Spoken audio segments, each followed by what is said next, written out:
वक्फ इमलाक के ताल्लुक से मुंबई में खास बेदारी मुहिम चलाई जा रही है।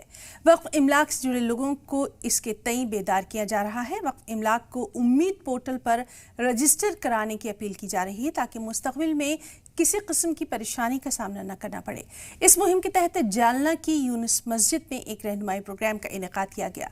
इस प्रोग्राम में वक्फ इमलाक के रजिस्ट्रेशन के ताल्लुक से तफसीलात फराहम की गई। स्पेशल सुप्रिटेंडेंट वक्फ अधिकारी खुसरो पठान इस मौके पर मौजूद रहे। सुप्रिटेंडेंट वक्फ अधिकारी खुसरो पठान ने इस ताल्लुक से लोगों को आगाह करते हुए कहा कि 5 दिसंबर से पहले सभी वक्फ इमलाक का रजिस्ट्रेशन जरूरी है, लिहाजा उम्मीद पोर्टल पर जाकर वक्फ इमलाक से जुड़ी दस्तावेजात अपलोड करें। बुनियाद पर आज फहीम फलाई साहब उनकी जो तंजीम है, उस तंजीम के तहत उन्होंने यूनुस मस्जिद में एक प्रोग्राम रखा और उस प्रोग्राम में अवेयरनेस मुहिम के तहत मैं वक्फ एक्ट के बारे में लोगों को जानकारी देने के लिए महाराष्ट्र स्टेट वक्फ बोर्ड से मैं यहाँ पर उस कार्यक्रम में अटेंड करने के लिए आया और यहाँ पर आए हुए लोगों को जो मार्गदर्शन करना था वो मैंने वक्फ एक्ट के बारे में मालूमात दी और उम्मीद पोर्टल में कैसे रजिस्टर करवाना है उसके बारे में सब लोगों को बताया।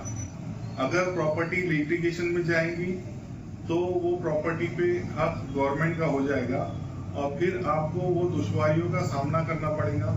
उन दुश्वारियों का सामना ना करना पड़े इसलिए हमारे पास जो 5 दिसंबर तक टाइम है, उस 5 दिसंबर से पहले सभी वक्फ इंस्टीट्यूशन ने और उनके जिम्मेदारों ने इस चीज को अपनी पूरी जिम्मेदारी के साथ रजिस्ट्रेशन करवाने चाहिए।